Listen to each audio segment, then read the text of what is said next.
이 세상을 살아가는 동안에 나의 힘을 의지할 수 없으니 기도하고 낙심하지 말 것은 주께서 참 소망이 되심이라. 주의 길을 걸어가는 동안에 세상의 것 의지할 수 없으니 감사하고 낙심하지 말 것은 주께서 참 기쁨이 되심이라.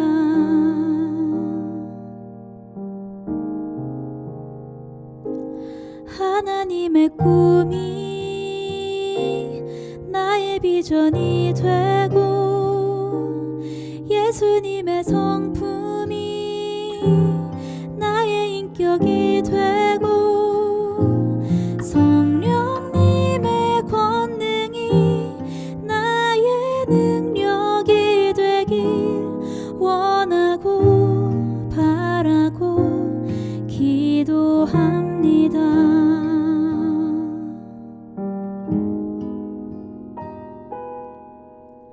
주의 길을 걸어가는 동안에 세상의 것 의지할 수 없으니 감사하고 낙심하지 말 것은 주께서 참 기쁨이 되심이라. 하나님의 꿈이 나의 비전이 되고 예수님의 성품이 나의 인격이 되고 성령님의 권능이 나의 능력이 되길 원하고 바라고 기도합니다. 하나님의 꿈이 나의 비전이 되고 예수님의 성품이 나의 인격이 되고 성령님의 권능이 나의 능력이 되길 원하고 바라고 기도합니다.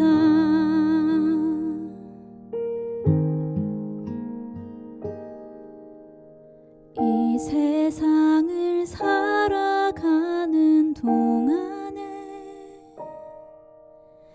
나의 힘을 의지할 수 없으니 기도하고 낙심하지 말 것은 주께서 참 소망이 되심이라.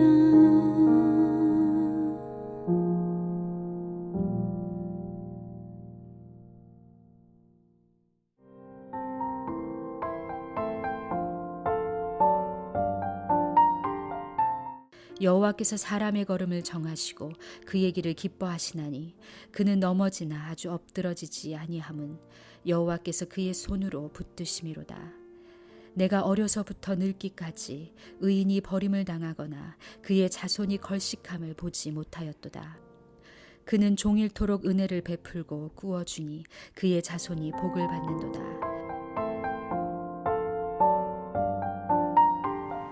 사랑하는 성도 여러분, 오늘도 잘 지내고 계시죠? 우리가 여러 가지 이 제약받는 상황을 지금 살고 있습니다. 어쩔 수 없이 이 전염병 때문에 당하는 아주 당황스러운 순간순간들을 지나고 있지만 오늘도 변함없이 하나님의 은혜 가운데 사시기를 주님의 이름으로 축원합니다. 자, 그런 의미에서 오늘 말씀은 좀 우리에게 여러 가지 시사하는 바가 있을 것 같습니다. 시편 37편 말씀은 우리가 지금까지 계속 보아왔지만 악인들과 그 의인의 삶을 비교하면서 의인, 즉 하나님께 속한 자들의 삶이 얼마나 귀한 삶인지, 하나님께서 그 삶을 얼마나 잘 돌보시는지에 대해서 설명하고 있습니다. 특히 오늘 같이 읽은 이 시편 37편 23절에서 26절 말씀은 하나님께서 우리를 얼마나 세세하게 돌보시는지에 대해서 말씀을 통해서 전달하고 있습니다. 우리가 그 뉘앙스와 그 표현을 마음에 두고 말씀을 붙들고 산다면 더욱더 하나님께 감사한 삶을 살 수 있겠다라는 생각을 해봅니다. 먼저 23절 말씀을 보죠. 여호와께서 사람의 걸음을 정하시고 그의 길을 기뻐하시나니 라고 시작합니다. 사람의 걸음을 정한다. 여기 정하다라는 말은 하나님께서 사람의 걸음을 명하신다, 세우신다, 적절하게 하신다, 지도하신다 라는 뜻을 가지고 있는 단어입니다. 중요한 것은 하나님의 안내와 통제 아래에 우리의 삶의 중심이, 걸음이 있다는 거죠. 한 걸음 한 걸음 우리들이 사는 것 같지만 하나님께서 그것을 돌보시고 그리고 그것들을 세세하게 살피시고 지키시고 심지어 그 걸음의 숫자와 그 걸음의 형태와 그 걸음 가는 그 길까지도 하나하나 정하고 계신다라는 겁니다. 그러니 하나님께서 우리의 삶을 얼마나 잘 돌보고 계시겠습니까? 우리는 잘 깨닫지 못해도 하나님은 이미 우리에게 충분한 사랑을 베푸시고 있다는 것을 다윗은 노래하고 있습니다. 게다가 그 길을 뭐라고 얘기합니까? 기뻐하시나니 이렇게 표현하고 있어요. 하나님께서 의인의 길을, 사람의 길을 기뻐하신다. 여기 이 기뻐하다라는 단어도 유지하다, 보존하다 이런 뜻을 가지고 있습니다. 그러니 하나님께서 그 길을 관심을 가지고 계속해서 관심과 지도를 하고 계신다라는 뜻입니다. 우리가 이 땅을 살 때 우리는 미처 잘 모르지만 하나님은 우리의 삶을 아주 섬세하게 그리고 명확하게 돌보고 계신다는 거예요. 여러분 기억하십시오. 하나님은 우리의 하나님이며 우리를 지키시는 하나님이십니다. 자, 24절 말씀으로 갑니다. 그는 넘어지나 아주 엎드러지지 아니하면 여호와께서 그의 손으로 붙드십니다.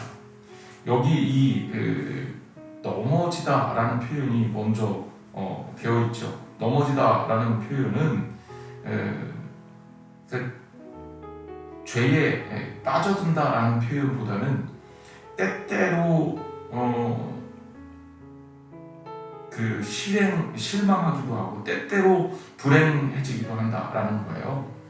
여행하는 나그네가 이제 때로 이렇게 다리가 발에 돌부리에 걸린다든지 그래서 넘어지는 모습, 인생의 여정을 놓고 봤을 때 이제 굴곡을 표현할 때 좀 내리막길에 해당하는 그런 상황을 얘기하는 겁니다.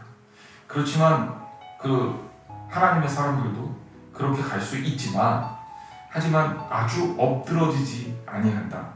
이 엎드러지다라는 표현이 문자적으로도 이해해보면 기가 막힌데요. 이게 무슨 의미냐면 땅에 몸이 닿지 않는다라는 얘기예요. 그러니까 우리가 이렇게 길을 가다가 넘어질 수가 있어요. 하지만 이게 완전히 바닥하고 이렇게 쾅 부딪혀갖고 다치거나 하지 않는다는 거예요. 우리가 내리막으로 갈 수는 있지만 다시 일어설 수 없을 정도로 완전히 넘어지지는 않는다는 겁니다.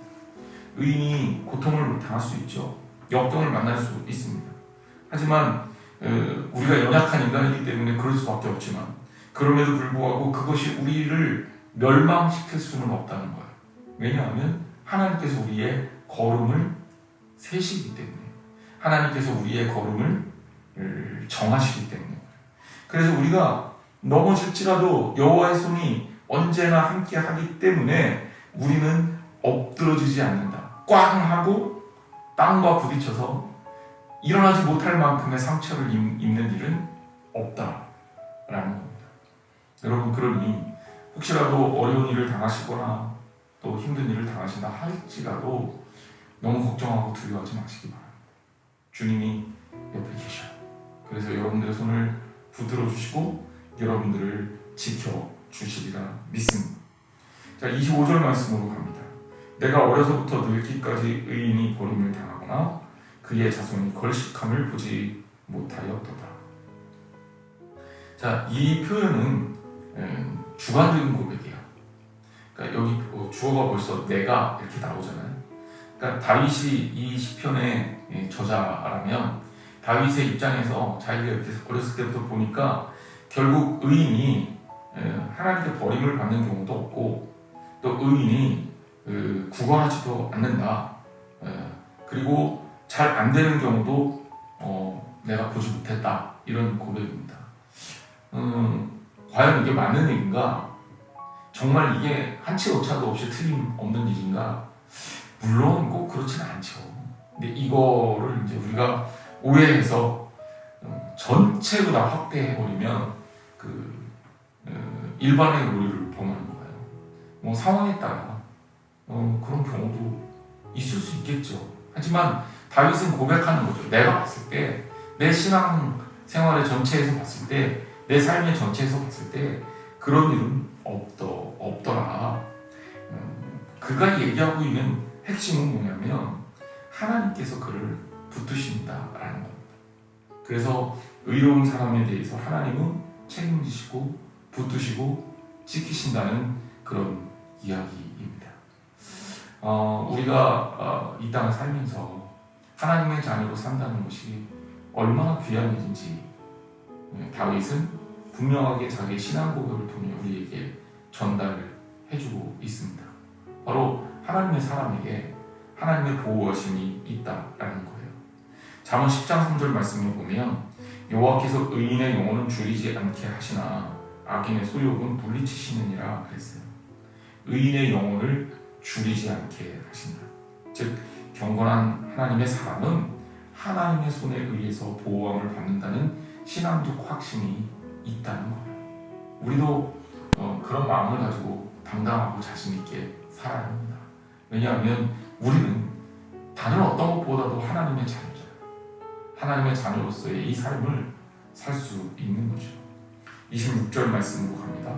그는 종일토록 은혜를 베풀고 꾸어주니 그의 자손이 복을 받는도다. 자, 우리는 복을 얘기할 때 소유를 얘기합니다. 그렇죠? 그래서 무엇을 소유하느냐, 무엇을 가지고 있느냐를 가지고 그 사람의 복을 판단해요. 아, 저 사람은 저렇게 좋은 걸 가지고 있어. 저렇게 대단한 걸 가지고 있어. 요즘에는 뭐 많이 없지만 제가 어렸을 때 간증 집회라는 것을 많이 참석해보면 간증하시는 분들도 유명인들이 와서 내가 하나님을 믿었더니 하나님이 이것 주시고 저것 주시고 어느 날 갑자기 저것도 주시고 나를 성공하게 하셨다라는 고백을 합니다. 물론 그게 뭐 틀렸다는 얘기를 제가 여러분들한테 하려는 건 아니에요. 하지만 복이라는 것의 근본을 보면 성경적인 복은요, 무엇을 소유함으로써 내가 소유했기 때문에 복이다 이렇게 말하기보다는 내가 누군가에게 무엇을 나눌 수 있기 때문에 복이다라고 얘기합니다. 자, 아브라함이 복의 근원이 되고 아브라함을 향해서 하나님이 복이라고 한 이유가 뭘까요? 너를 축복하는 자에게 내가 복을 주고 너를 저주하는 자를 내가 저주하리라는, 그게 이제 성경의 기본이거든요. 구약 성경에서의 복은 뭐냐면 바로 그 사람을 통해서 복의 통로자 역할을 할 수 있다는 게 진짜 복이라는 거예요. 이스라엘 민족이 진짜 복된 민족인 이유는 하나님이 이스라엘 민족을 통해서 하나님의 구원의 역사를 하시기 때문에 복된 민족인 거예요. 신약에 와서도 마찬가지죠. 예수님은 철저하게 우리에게 복의 통로자 역할을 하기를 원하셨습니다. 그래서 우리가 하나님의 사랑을 전달해주는 그 중간자로서의 삶을 사시기를 원했던 거죠. 그것이 때로는 우리를 힘들게 할 수 있어요. 때로는 그것이 우리가 고단한 일일 수도 있습니다. 더 많이 애써야 되는 일이고 때로는 핍박받는 일일 수도 있어요. 하지만 그것이야말로 진짜 복이다라는 겁니다. 오늘 본문에도 복을 이야기하는 것 같지만 결국 뭡니까? 그는 종일토록 은혜를 베풀고 꾸어줘요. 이게 진짜 복이라는 거예요. 은혜를 베풀 수 있는 마음, 꾸어줄 수 있는 마음. 그래서 의로운 사람은 자비를 나타내는 습관을 가지고 있고요. 그리고 이 의인으로서 가지는 항상성, 무엇인가를 계속해서 나눌 수 있는 사람이 되는 것, 이것이야말로 진정한 복이다라고 얘기할 수 있는 겁니다. 가끔 저는 기도할 때 그런 기도를 많이 합니다.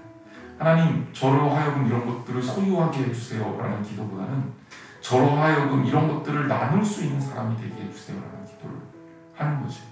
많이 가진 게 복이 아니라 가짐을 나눌 수 있는 게 진짜 복이에요. 여러분들은 그런 복된 사람이 되기를 주님의 이름으로 축원합니다.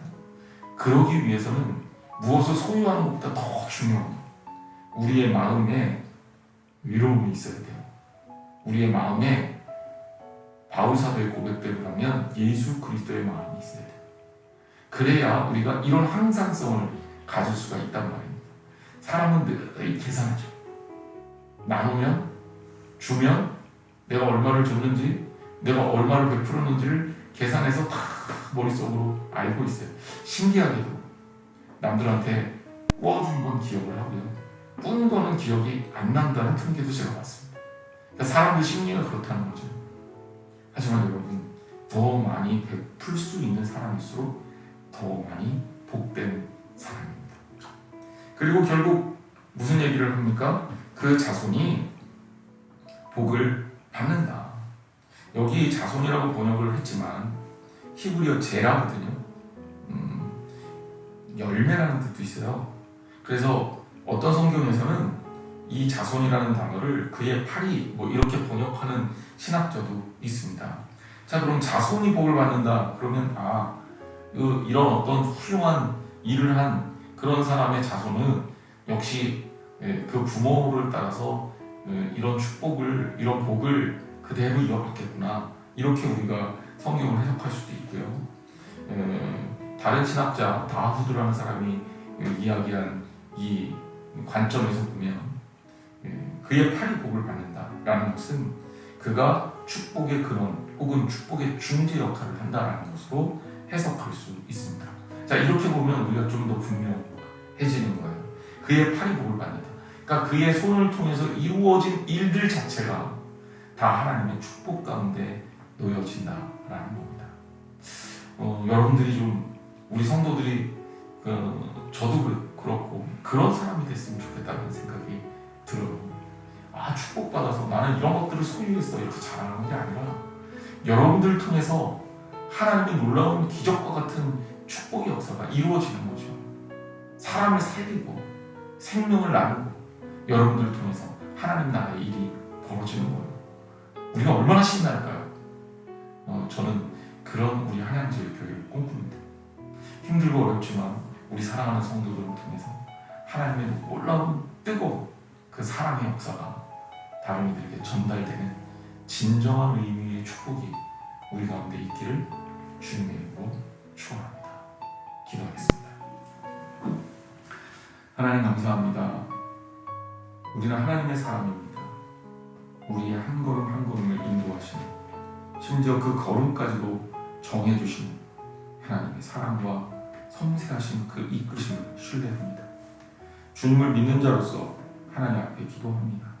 하나님, 진정으로 복된 사람이 되게 하여 주옵소서. 나로 하여금 어떤 것들을 소유했기 때문에 복된 사람이 아니라 나로 하여금 하나님께서 일하게 하시고 하나님의 그 복을 다른 이들에게 나눠줄 수 있게 하심으로 복된 사람으로 살게 하여 주옵소서. 우리의 자녀들도 복을 받을 뿐더러 우리의 팔을 통해서 이루어지는 모든 일이 하나님 안에서 누려지는 복이 되게 하옵소서. 오늘 하루를 주신 하나님 감사합니다. 오늘 하루를 살아가는 동안에 오늘 우리의 하루의 만남, 즉 우리의 말과 우리의 행동을 통해서 접촉하는 모든 사람들이 주님의 축복 가운데 놓여질 수 있게 하여 주옵소서. 사랑하는 성도들의 삶이 주님이 쓰시는 거룩한 통로자로 서기를 원합니다. 오늘 하루의 삶 그 걸음도 정하시고 인도하시고 그 걸음을 기뻐하시는 우리 주 예수 그리스도의 이름으로 간절히 기도했습니다. 아멘.